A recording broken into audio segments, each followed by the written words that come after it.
Okay, so I was just kind of stuck on like YouTube shorts for like 4 hours, and I kept seeing these videos that were like, dude, if you think Jeffrey Dahmer was bad, check out this person, right? And there's like, I came across this case of Junko Furuta.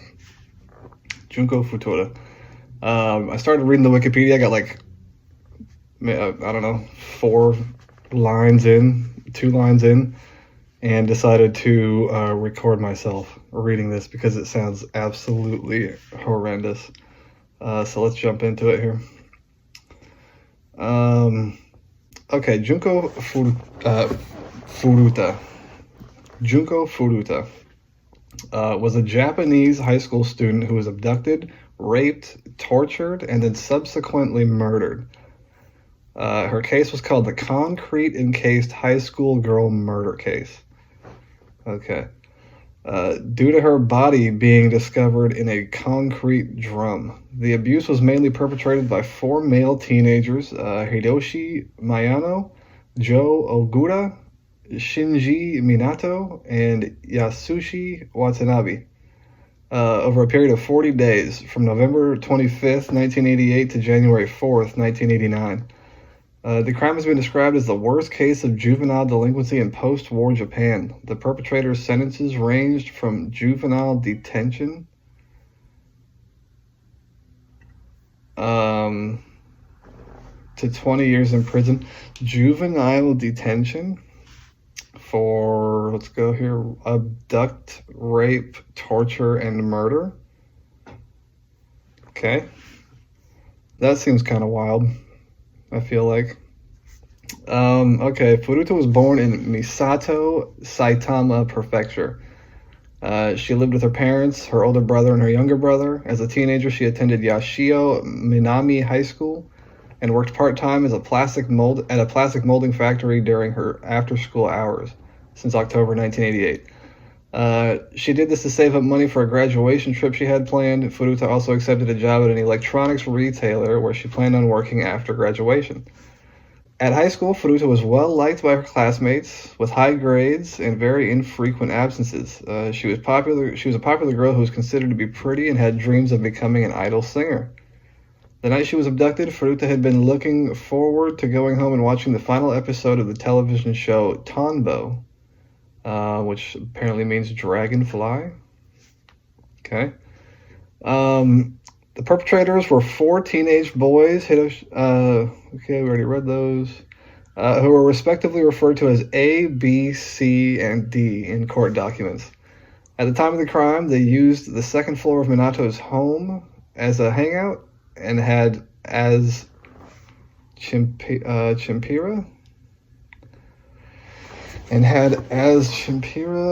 previously engaged in crimes and...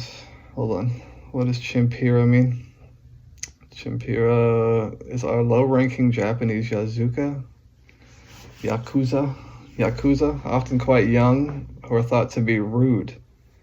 Okay, well, what is Yakuza? Yakuza, also known as Gokuro, are members of the traditional organized crime. Okay, so they're gangsters. Often quite young, who are thought to be rude.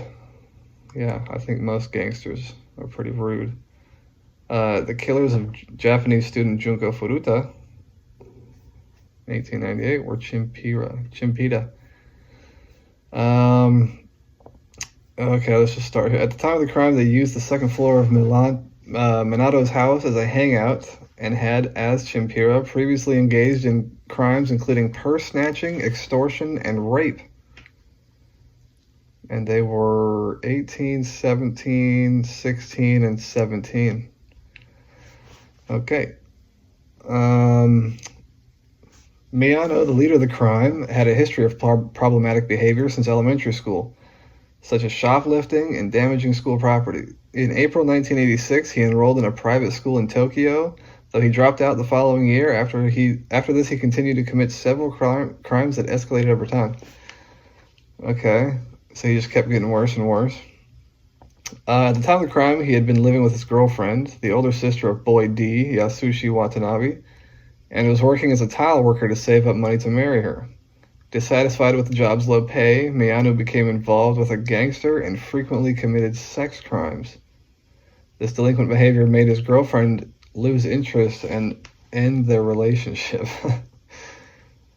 Really? So when he started raping girls, his girlfriend didn't like that? Wait, so he became dissatisfied with the job's low pay. Miyano became involved with a gangster and frequently committed sex crimes. So what? He was getting paid to rape? How does that work? Do you just get paid to rape? Is that something that you can get paid for? Okay. And then his girlfriend breaks up and yeah, obviously. What?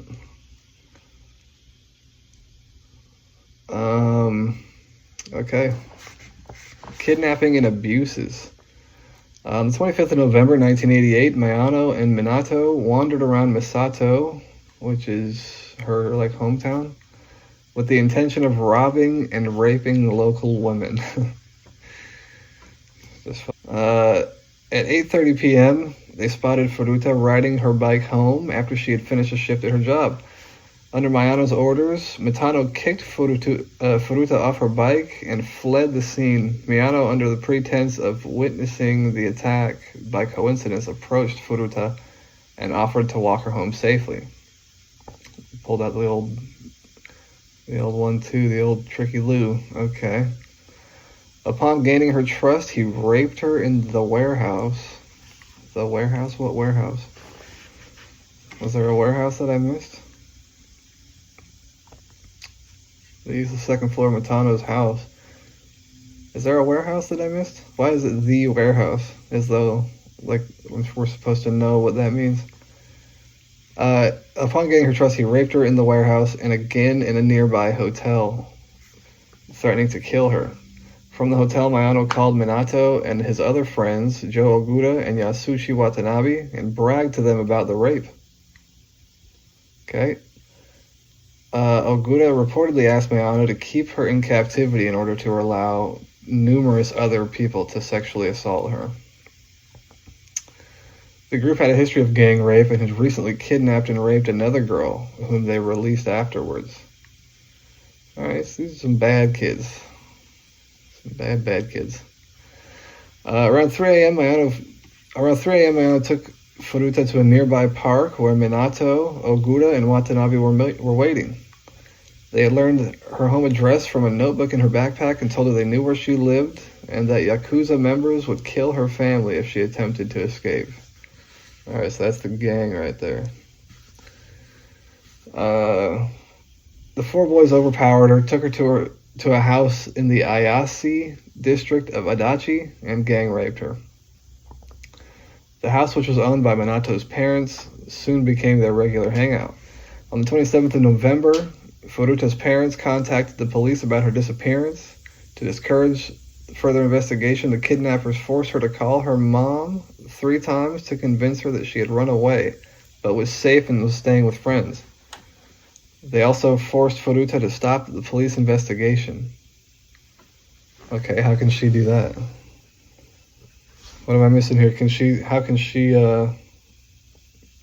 stop the investigation? Just by saying that she's safe? They're just like, oh, alright, we trust that. When Minato's parents were present, Furuta was forced to act as his girlfriend. They dropped this pretense when it became clear that Minato's parents would not report them to the police. Minato's parents later claimed they did not intervene because they were afraid, as their own son was increasingly violent towards them. I mean, dude, Minato's parents later claimed they did not intervene because they were afraid, as their own son was increasingly violent towards them. Dude, beat his fucking ass. You're his dad. Or you're his mother. He should fear you. I mean, whatever. On the night of the 28th of November, Miyano invited 2 other boys, Tetsuo Nakamura and Koichi Ihara, E and F, respectively, to the Minato house. They went upstairs. They went to the upstairs room where Junko was sitting, wearing a long sleeve T-shirt and a skirt that Mayano had stolen from a clothing store a few days ago. They drank cough medicine, pretending it was drugs, and acted high. Furuta tried to run away, screaming in fear. Mayano grabbed her legs, and Ihara put a pillow over her face. The parents were awakened and went to check the room on the scream, to which Minato told them it was nothing. The group then proceeded to gang rape Furuta. During this time, she was in a state of unconsciousness, staring at the ceiling without blinking. Okay. The group held Furuta captive in the Minato residence for 40 days, where they repeatedly beat, raped, and tortured her. They also invited other men and teenage boys to the home and encouraged them to take turns raping her.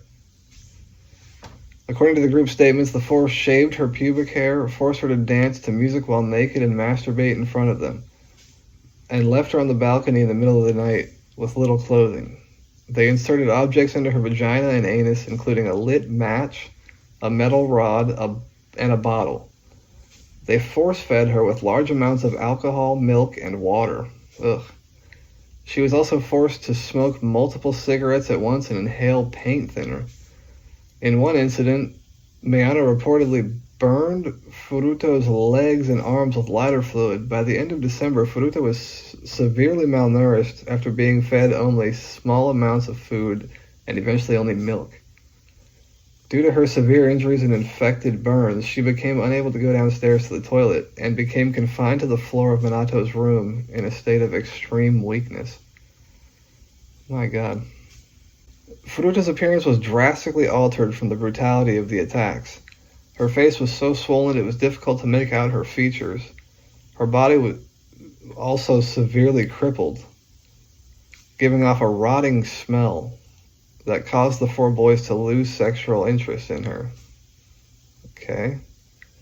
As a result, the boys kidnapped and gang raped a 19-year-old woman who, like Furuta, was on her way home from work. My God. Bunch of fucking monsters, man.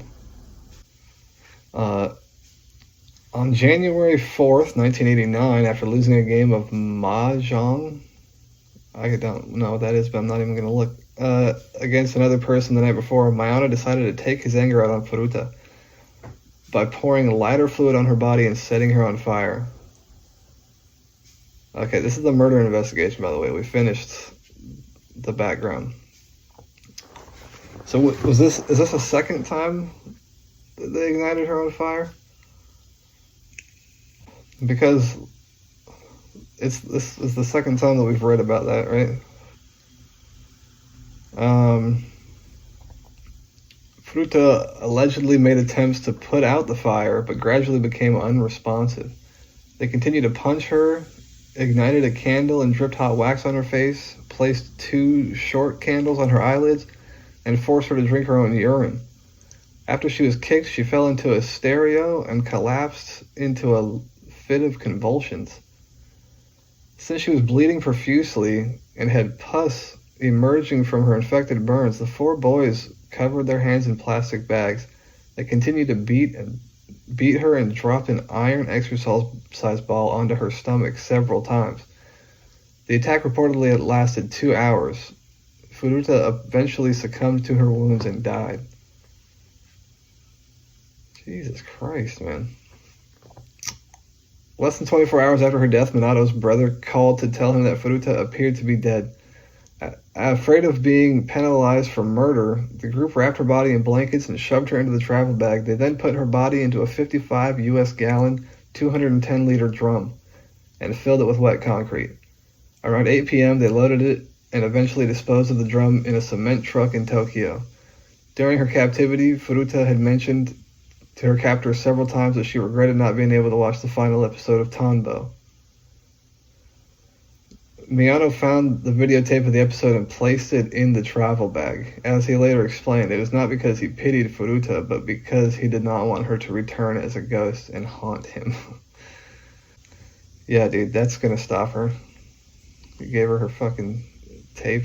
Dude. On the 23rd of January 1989, Mayano and Ogura were arrested for the gang rape of the 19-year-old girl whom they'd kidnapped in December. On the 29th of March, 2 police officers came to interrogate them as women's underwear had been found at their address. During the interrogation, Mayano believed that one of the officers was aware of his culpability in Furuta's murder. Thinking that Joe Ogura had confessed to the crimes against Furuta, Mayano told the police where to find Furuta's body. The police initially puzzled by the confession, as they'd been referring to the murder of a different woman and her 7-year-old son that had occurred 9 days prior to Furuta's abduction, a case which remains unsolved. Man, so this guy told on himself. Dude, I mean, deserved, honestly. The police found the drum containing Furuta's body the following day. She was identified via fingerprints. On the 1st of April 1989, Ogura was arrested for a separate sexual assault and subsequently rearrested for Furuta's murder. The arrest of Watanabe, Minato, and Minato's brother followed. Several other accomplices who participated in abusing and raping Furuta were officially identified, including Tetsuto Nakamura and Koichi Ihara, who were charged with the rape after their DNA was found on and inside the victim's body. The identities of the defendants were sealed by the court, as they were all juveniles at the time of the crime. Journalists from the Shukan Bunshin magazine uncovered their identities and published them on the grounds, given the severity of the crime, that the accused did not deserve to have their anonymity held up. All 4 defendants pled guilty to committing bodily injury that resulted in death, rather than murder. So these guys didn't even get murder for this. In July 1990, a lower court sentenced Hiroshi Miyano, the leader of the crime, to 17 years in prison. He appealed his sentence, but Tokyo High Court Judge Ruji Yanase sentenced him to an additional 3 years in prison. Okay, so he tried to appeal his sentence, and the judge was like, no, here's 3 more. The 20-year sentence is the second longest sentence given in Japan before life imprisonment. He was 18 years old at the time of Furuta's murder. After his release, Minato moved in with his mother. However, it's weird to think that these guys were like released for this. However, in 2018, Minato was arrested again for attempted murder after beating a 32-year-old man with a metal rod and slashing his throat with a knife. Man. Yasushi Watanabe, who was originally sentenced to 3 to 4 years in prison, received an upgraded sentence of 5 to 7 years. He was 17 at the time of the murder. For his role in the crime, Joe Ogura served 8 years in a juvenile prison before he was released again in August 1999. After his release, he took the family name Kamisaku when he was adopted by a supporter. He's said to have boasted about his role in the kidnapping, rape, and torture of Furuta.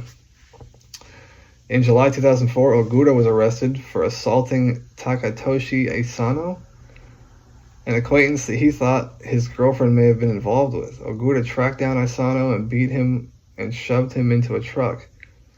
Ogura drove Asano from Adachi to his mother's bar in Misato, where he allegedly beat Asano for 4 hours. During that time, Ogura repeatedly threatened to kill the man, telling him that he had killed before and he knew how to get away with it. He was sentenced to 7 years in prison for assaulting Asano and has since been released. Ogura's mother allegedly vandalized Furuta's grave, stating that the dead girl had ruined her son's life. Huh? Mayano was denied parole in 2004. He was released from prison in 2009. In January 2013, Mayano was rearrested for fraud. Due to insufficient evidence, he was released without charge later that month. Nobuharu Minato, now Shinji Minato, who originally received 4 to 6 year sentence, was resentenced 5 to 9 years by Judge Ryuji. upon appeal. So this judge just kept on giving people more years, which is dope. He was 16 at the time of the murder. Minato's parents and brother were not charged. Oh, because that was their house. Yeah, these pieces of shit. They should have been charged for something. Harboring a crime? Harboring 4 criminals? Furuto's parents were dismayed by the... Dismayed? What does dismayed mean? For some reason, my brain thought dismembered. Were dismayed by the sentences received by their daughter's killings and won a civil suit against the parents of Minato, in whose home the crimes were committed. Mayano's mother reportedly paid Junko Furuto's parents 50 million yen, $425,000 in compensation, as ordered by the civil court after selling their family home. Yeah, bitch. Took your fucking house. Junko Furuta's funeral was held on the 2nd of April, 1989. One of her friends' memorial address stated, "Jun-chan, welcome back. I have never imagined that we would see you again this way. You must have been in so much pain, so much suffering. The happy we all made." What's a happy? Okay, it's like a dress. The happy that we all made for the school festival looked really good on you. We will never forget you.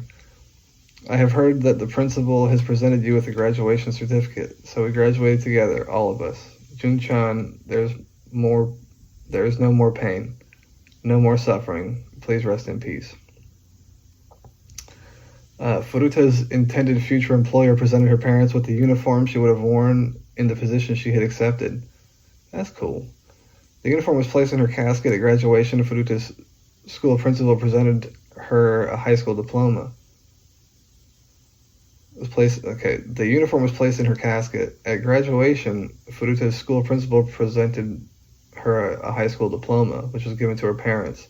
The location where Furuta's body was discovered has been developed since and is now Wakasu Park. At the time, the Japanese people were concerned about a U.S.-influenced epidemic of violent crime, what they called the American disease. Yeah, the whole world's got something like that going on, buddy. That's real. The American disease, that's real.